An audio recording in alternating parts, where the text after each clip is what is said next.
Olá, professores, muito bem, tudo bem?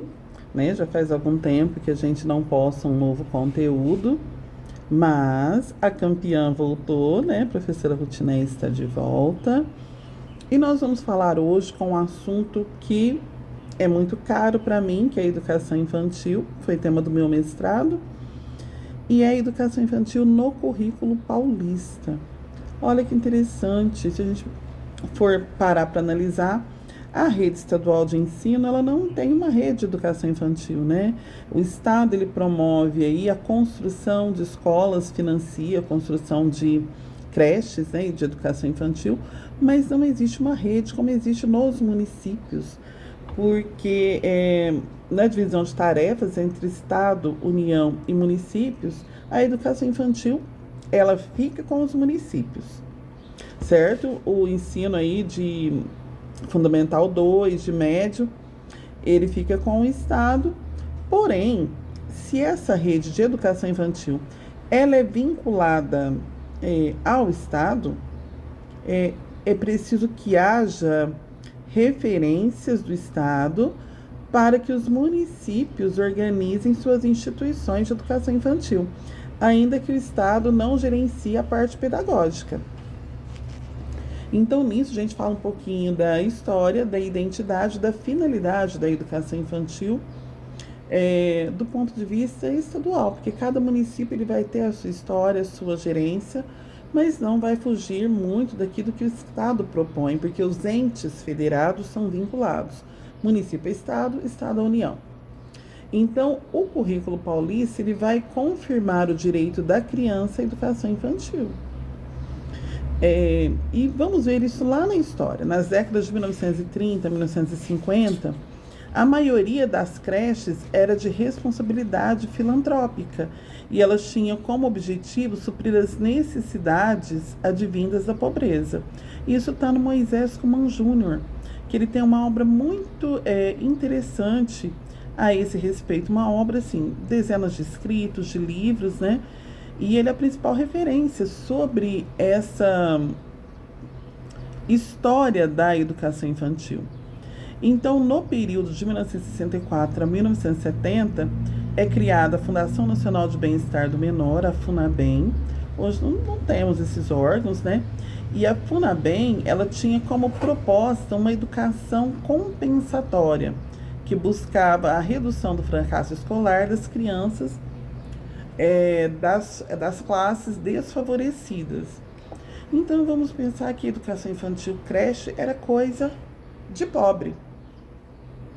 As crianças mais abastadas, né, de melhores condições, elas estavam nos jardins da infância, na maioria das vezes de escolas particulares, algumas redes já tinham, mas a educação infantil não era para todos e a creche era para crianças pobres, sem os cuidados que se tem hoje.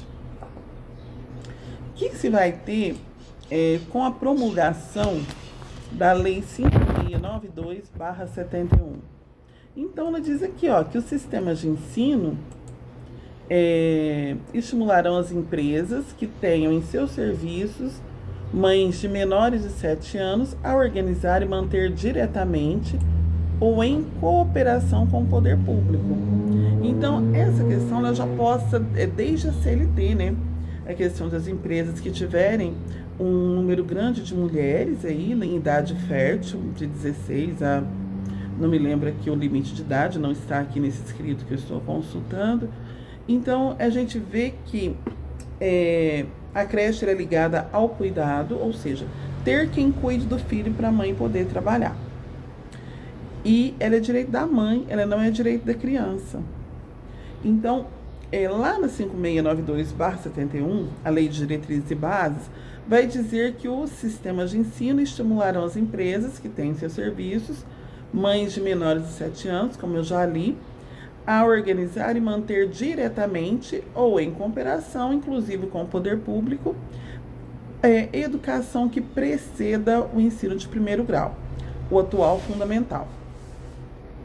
Isso é completado pelo seguinte: a educação pré-escolar é agora considerada como a primeira fase da educação, pois estabelece a base de todo o processo educativo que consiste em a pessoa fazer-se progressiva e permanentemente, conquistando-se a si mesma, integrando-se ao grupo social, delineando o seu presente e criando o futuro.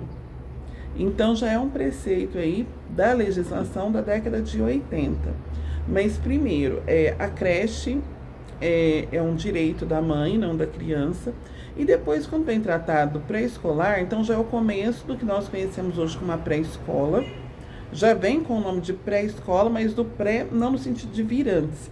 É um pré de preparatório. Então fala aqui, ó, que a criança vai se fazendo progressivamente.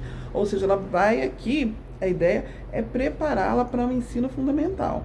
E não somente ali alimentá-la como era a creche antigamente. Mas quem continua na creche continua tendo uma educação mais pobre, mais empobrecida do que a educação ministrada aqui nas pré-escolas, os jardins da infância. Década de 80 e 90, nós vamos ter um salto. Aqui eu li um trecho, assim, primeiro da década de 60, depois de 81, começo da década de 80. E agora, mais para o final, quando eu falo da promulgação da Constituição.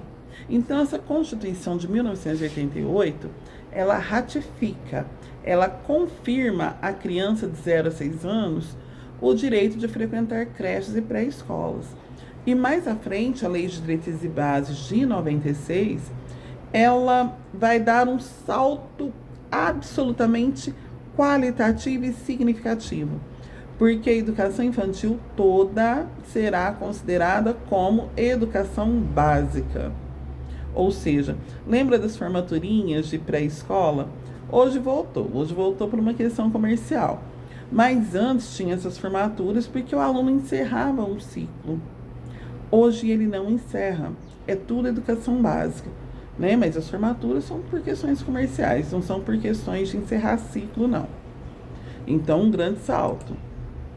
E nos anos 2000, quais as modificações que nós temos em relação a essa educação infantil? Muitas. Então, em 2006, né, depois dessa educação infantil integrada à educação básica, depois de 98, nós temos um grande salto qualitativo pedagógico, que é a promulgação do Referencial Curricular Nacional para a Educação Infantil, um documento que vigorou por 20 anos, com uma base já construtivista, né, muita coisa embasada em Vygotsky, em Piaget. Então, foi um salto, né, mais uma vez falando. Mas em 2006 haverá a redução da educação infantil. Por quê? Por conta da lei que institui o ensino fundamental de 9 anos.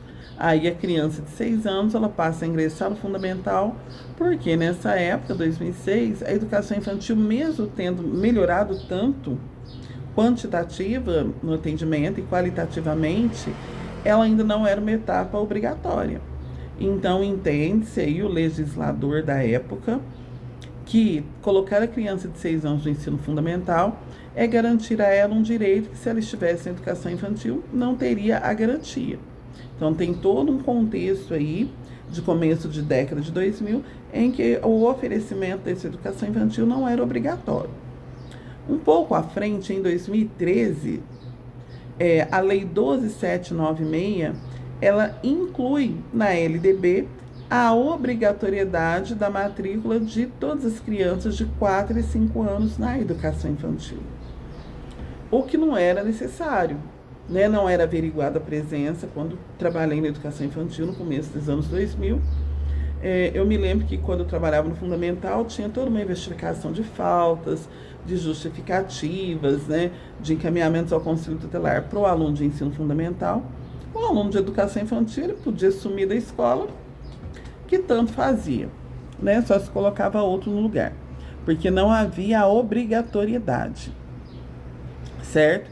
E essa obrigatoriedade dessa matrícula, ela surge, né, como uma conquista social a partir de 2013, lembro até do dia, 4/4/2013, lembro do dia, assim, que recebi a notificação, a notícia, o decreto que promulgou essa lei.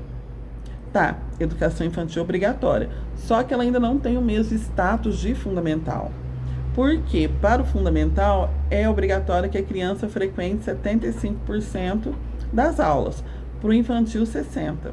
Ainda é uma escala menor. Em 2009, se promulga aí o documento que é mandatário hoje, tanto do ponto de vista pedagógico como administrativo, que são as diretrizes curriculares nacionais para a educação infantil. É um documento que está na resolução do Conselho Nacional de Educação, Câmara da Educação Básica, número 5 de 2009. Ela está em dezembro de 2009.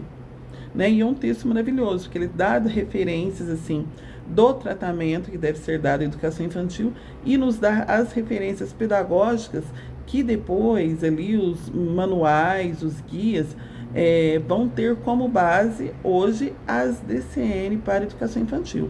É um texto que nós já gravamos e postamos no YouTube. E 2017, o marco é a promulgação da Base Nacional Comum Curricular, que traz para a educação infantil os direitos de aprendizagem e os campos de experiência. Então, do ponto de vista aqui pedagógico, o que se tem? Qual que é o foco aí?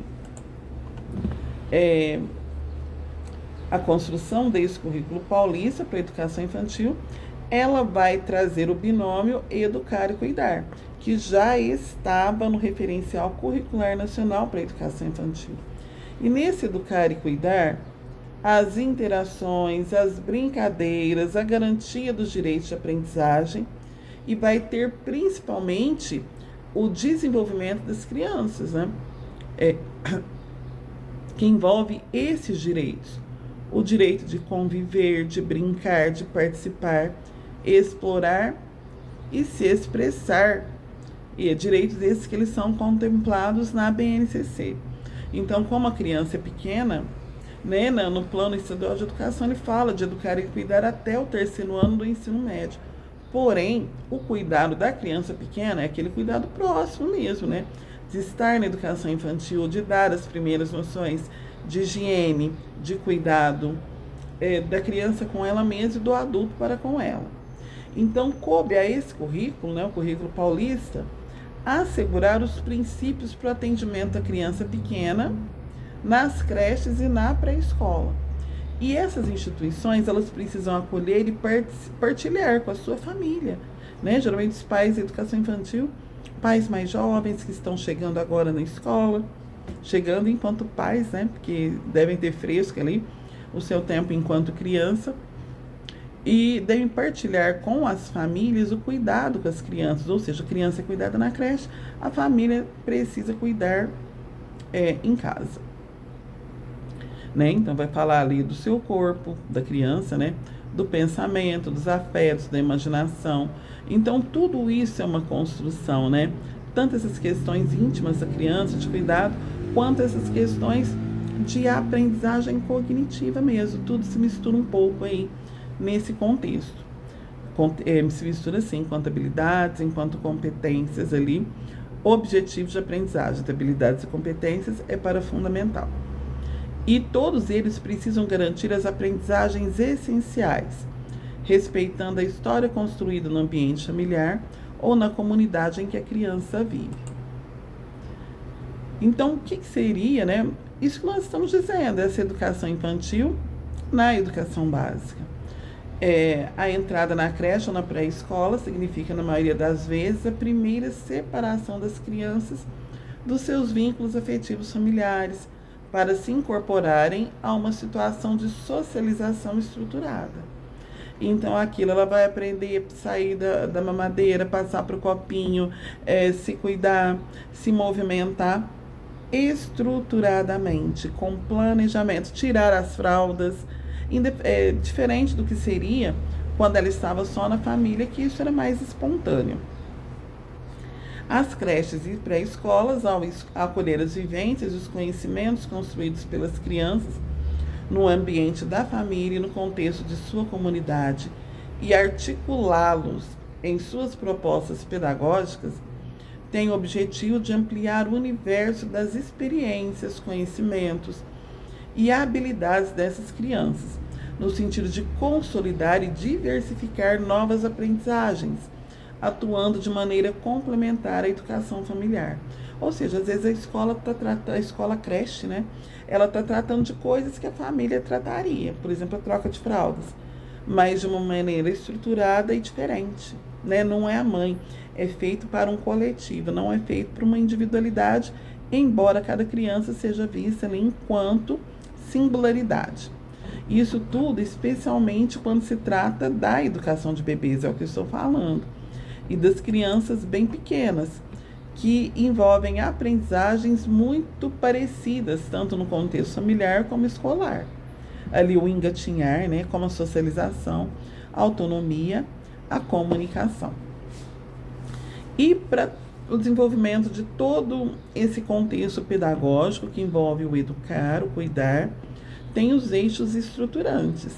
E os eixos estruturantes da educação infantil na educação básica são as interações e as brincadeiras, experiências nas quais as crianças podem construir e apropriar-se de conhecimentos por meio de suas ações e interações com seus pares e com os adultos, o que possibilita aprendizagens, desenvolvimento e socialização. Então, não tem aprendizagem sozinho, né? Tem o aluno visto sozinho, mas na educação infantil, tudo tem que estar envolvido na interação, ou seja, na participação conjunta de todos, um comunicando com o outro ali, e no brincar. E a interação durante o brincar, ela precisa caracterizar o cotidiano da infância, trazendo com ela muitas aprendizagens e potenciais para o desenvolvimento integral das crianças, né? Aprendem umas com as outras, porque ao observar as interações e a brincadeira entre as crianças e delas com os adultos, seus educadores, os funcionários ali da instituição, é possível identificar, por exemplo, os afetos, a mediação das frustrações, a resolução dos conflitos e principalmente a regulação das emoções que essas crianças trazem. Então, ali, a criança, conforme a educação infantil, a DCN, né, Diretrizes Curriculares Nacionais de Educação Infantil de 2009, o que ela é?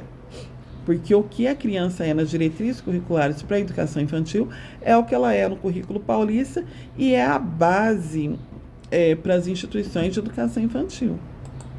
Ela é sujeito histórico e de direitos, que nas suas interações, relações e práticas cotidianas que vivencia, constrói sua identidade pessoal e coletiva, brinca, imagina, fantasia, deseja, aprende, observa, experimenta, narra, questiona e constrói sentidos sobre a natureza e a sociedade, produzindo cultura. Isso é a criança, definição de criança para as diretrizes curriculares nacionais. E os novos conhecimentos que elas vão obter a partir, né, das diversas áreas trabalhadas na educação infantil, eles têm paulatinamente, ou seja, aos poucos, reforçado e complementado a concepção de criança competente, ressaltando as suas possibilidades de estabelecer relações, levantar hipóteses explicativas, se comunicar, criar, manter vínculos interpessoais ali com as outras crianças, com os adultos, construir saberes e culturas. Então, desse jeito, a criança passou a ser considerada como cidadã, sujeita de direitos, pessoa com agência, porque ali vão ser respeitados os seus direitos de aprendizagem, que vão se constituir nos seus direitos enquanto ser humano. Não é só aquilo que ela tem que aprender, mas aquilo que se precisa respeitar em relação àquela criança. Então, quais as aquisições que a criança vai obter na educação infantil mediante o cumprimento desse currículo? A marcha, a fala, o controle do esfíncter, né? Aquilo que ela, aquela parte do corpo que ela consegue ali regular a urina, as fezes, né? O esfíncter. A formação da imaginação, da capacidade de fazer conta, de representar por meio de diferentes linguagens, embora nessas aquisições a dimensão orgânica da criança se faça presente, as suas capacidades de discriminar cores, memorizar poemas, representar uma paisagem através de um desenho, consolar uma criança que chora. Então, elas não são constituições universais biologicamente determinadas. Elas estão esperando o momento de amadurecer e o educador vai favorecer esse amadurecimento. Então, as crianças são histórica e culturalmente produzidas nas relações que estabelecem com o mundo material e social, e elas são mediadas por diversos parceiros mais experientes, principalmente os seus educadores.